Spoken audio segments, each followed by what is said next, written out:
चलिए हम लोग बात करेंगे कि मिल का उपयोगितावाद क्या है। उत्कृष्ट परार्थवादिक सुखवाद, रिफाइंड ऑलेस्ट्रिक हेडोनिज्म। अभी 4 प्रकार के सुखवादों की चर्चा की गई। कौन कौन सुखवाद की चर्चा की गई बताइए।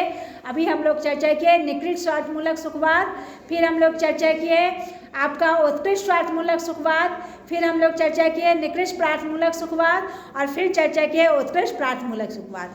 ठीक है, ये 4 सुखवाद है। ठीक है ना। अभी हम लोग चर्चा कर रहे हैं कि उत्कृष्ट परार्थवादी सुखवाद क्या है, जिसके अंतर्गत हम लोग मिल के उपयोगितावाद के हम लोग डिस्कशंस करेंगे। ये आप लोग का एक मतलब कि लॉन्ग क्वेश्चन में आता है कि मिल का उपयोगितावाद क्या है।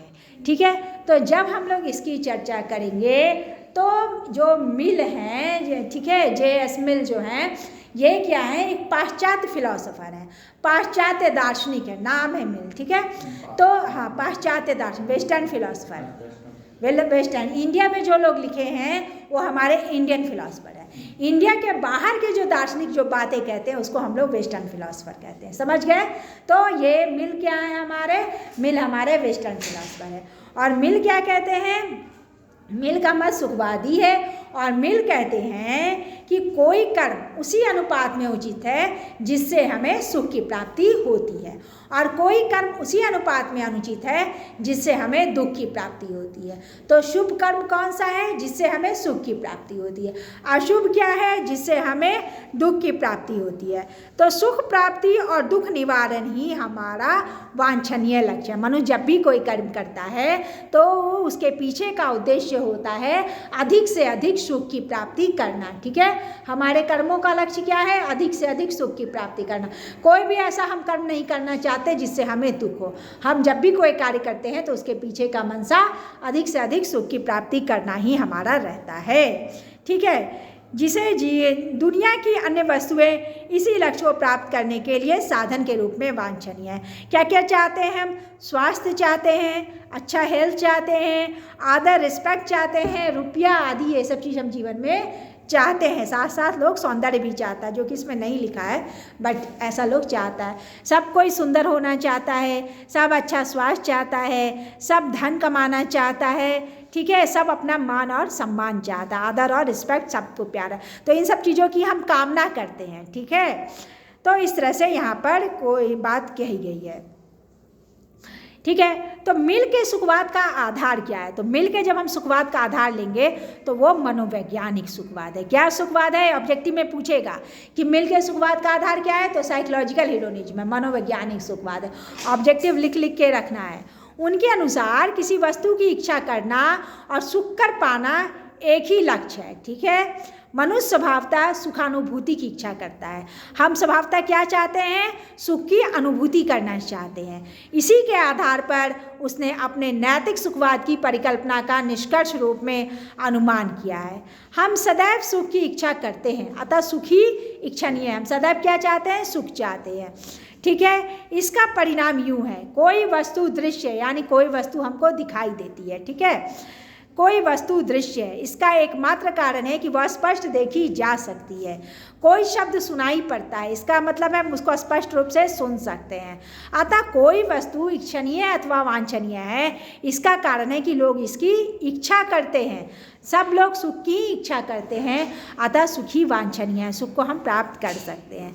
अगर हम सारांश रूप में समझना चाहेंगे तो यहाँ पे कहा जा रहा है कि मनुष्य स्वभावतः सुख की कामना करता है, अतः सुखी मनुष्य के जीवन का आदर्श या लक्ष्य होना चाहिए। ठीक है, यही कर्मों का चरम नैतिक मापदंड है। कोई कर्म तभी उचित है जिससे सुख की प्राप्ति हो, और कोई कर्म तभी अनुचित है जिससे उसे दुख की प्राप्ति होती है। अब मिल का जो मत है वो क्या है, वो परार्थवादी है। परार्थवाद का मतलब क्या हो गया, मिल ने कहा greatest number of greatest happiness, यानी वैसे कर्म जिससे अधिक से अधिक व्यक्तियों को सुख की प्राप्ति हो। हमको कैसे कर्म करना चाहिए, वैसा कर्म करना चाहिए जिससे अधिक से अधिक व्यक्तियों को सुख की प्राप्ति हो। लेकिन मिल सिर्फ इतना ही कह के चुप नहीं हो जाते हैं, मिल गुण और परिणाम में भी भेद करते हैं। जैसे बेंथम था, तो बेंथम का मत है निकृष्ट कोटि का, जैसे मिल का हो गया उत्कृष्ट कोटि का स्वार्थ, उत्कृष्ट कोटि का परार्थमूलक सुखवाद। उच्च कोटि का, क्योंकि मिल जो है सुखों के परिमाण में नहीं जाते, मतलब अधिक से अधिक कितनी मात्रा में लोग को सुख मिल रहा है, बल्कि मिल क्या करते हैं, सुखों में गुणात्मक भेद करते हैं। अगर कोई व्यक्ति कविता पाठ कर रहा है और मान लीजिए कोई शराब पी रहा है, अब शराब पीने वाले का संख्या अधिक है और कविता पाठ करने वाले का संख्या कम है, लेकिन मिल शराब पीने वाले को महत्व नहीं देंगे बल्कि कविता पाठ को महत्व देते हैं। तो कविता पाठ का सुख को ज़्यादा महत्व दिया गया है। क्यों? क्योंकि ये गुण की दृष्टि से उच्च कोटि का है। वहीं बेंथम थे, तो बेंथम का निकृष्ट कोटि का परार्थ मूलक सुखवाद है। बेंथम भी मानता है कि कोई भी कर्म करे उससे अधिक से अधिक व्यक्तियों को सुख की प्राप्ति होनी चाहिए, लेकिन बेंथम क्या करता है, सुखों में गुणात्मक भेद नहीं करता, सभी सुख समान है। शराब पीने का सुख हो, मदिरा हो, जो भी हो, ताश खेलें, जुआ खेलें, सिनेमा हॉल जाएं, अगर अधिक से अधिक व्यक्तियों को सुख मिल रहा है तो सब सुख मेरे लिए समान है, अच्छा है। तो लेकिन मिल क्या कहते हैं, मिल कहते हैं कि नहीं, गुण और परिणाम में हमको अंतर भी देखना है। अगर हमको गुण की दृष्टि में जो श्रेष्ठ है हम उसको ज़्यादा महत्व देंगे, परिमाण को हम कम भी देख सकते हैं, लेकिन गुण की दृष्टि से हमको देखना है कौन सा सुख उच्च कोटि का है। तो मिल जो है सुखों में गुणात्मक भेद करते हैं और गुण की ओर अधिक महत्ता को पर वो जोड़ देते हैं। ठीक है, तो ये सब लिखा हुआ है। उसने बताया कि तुम्हें वही कर्म करना चाहिए जो तुम चाहो कि अन्य लोग तुम्हारे साथ करें। ठीक है, अब रख दीजिए, बाद में देखेंगे, ठीक है ना। और लिखना है तो 5 मिनट वेट करना होगा। ठीक है, जा सकते हैं। ठीक है, और मतलब मिल क्या कह रहे हैं, हमको वही कर्म करना चाहिए जो हम चाहते हैं कि दूसरे भी हमारे साथ करें। हम दूसरों से उम्मीद करते हैं, हम जो कार्य का दूसरों से उम्मीद नहीं करते हैं, हमको भी दूसरों के साथ वैसा कार्य नहीं करना चाहिए। अगर हम नहीं दूसरों का ऊंची आवाज़ सुन सकते तो हमें भी दूसरों से ऊंची आवाज़ में बात नहीं करना चाहिए। अगर हम दूसरों से मदद की उम्मीद करते हैं तो हमें भी दूसरों की मदद करनी चाहिए। ठीक है ना। तो इस तरह से यहाँ पर ये सब बातें कही हुई है। मनुष्य को ऐसा कर्म करना चाहिए जिससे अधिकतम व्यक्तियों को अधिकतम सुख मिले, इसलिए इस मत को परार्थवाद या उपयोगितावाद कहा जा रहा है। क्यों कहा जा रहा है परार्थवाद, ऑलिस्टिक हेडोनिज्म क्यों कहा जा रहा है? ठीक है, क्योंकि हम अधिक से अधिक व्यक्तियों को, रिफाइंड ऑलिस्टिक हेडोनिज्म, ठीक है, अधिक से अधिक व्यक्तियों के अधिकतम सुख की कामना करते हैं, लेकिन मिल इसमें गुणात्मक भेद करते हैं और गुणों को ही सर्वश्रेष्ठ स्थान देते हैं।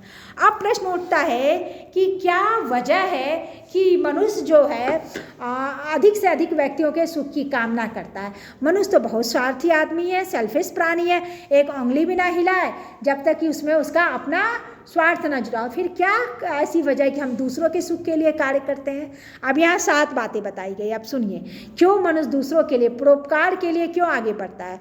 तो पहला है प्राकृतिक, नेचुरल, दूसरा है सामाजिक, सोशल, तीसरा है पॉलिटिकल, चौथा है रिलीजियस। ठीक है, तो इस तरह से यहाँ पे देखेंगे 5 ही पॉइंट को रखा गया है। ठीक है, प्राकृतिक है, सामाजिक है, राजनीतिक है, धार्मिक है, एक बाह्य एक आंतरिक अनुशस्ति भी होता है, इंटरनल सैंक्शन भी होता है, जो है जिसका उल्लेख यहाँ पर नहीं किया गया। तो 5 कारण है। ठीक है, जैसे देखिए प्राकृतिक बोल दें। अब प्राकृतिक रूप को समझने के लिए समझिए कि अगर हमारे अंदर स्वास्थ्य खराब होने का भय रहेगा तो हम क्या करेंगे? हम प्रकृति में जाएंगे, प्रकृति में टहलेंगे, मॉर्निंग वॉक करेंगे, एक्सरसाइज करेंगे, तो हम क्या करेंगे? प्रकृति को गंदा कर देंगे?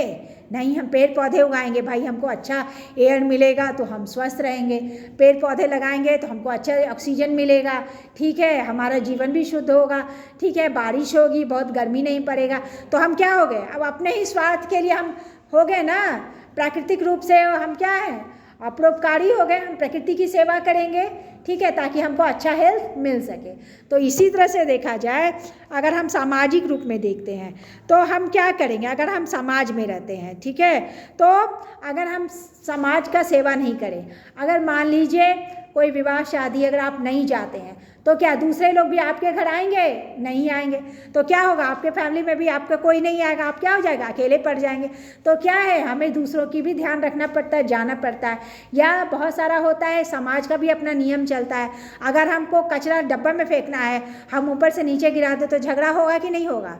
होगा तो सामाजिक हमारा समाज अच्छा रहे, हम अच्छे ढंग से स्वस्थ रूप से रह सके, सामाजिक नियमों को भी पालन करना पड़ता है। तो समाज का भी हमारे अंदर डर रहता है कि अगर हम नहीं पालेंगे, नहीं करेंगे तो समाज हमको दंडित करेगा या हमारी शिकायत करेगा, ये करेगा। तो समाज में भी बहुत सारे नियम रहते हैं, हम जिस सोसाइटी में रहते हैं सब लोग क्या करता है, उसी नियम के अनुसार चलता है। तो सामाजिक दंड के भय से भी हम लोग क्या करते हैं कि हम लोग परोपकार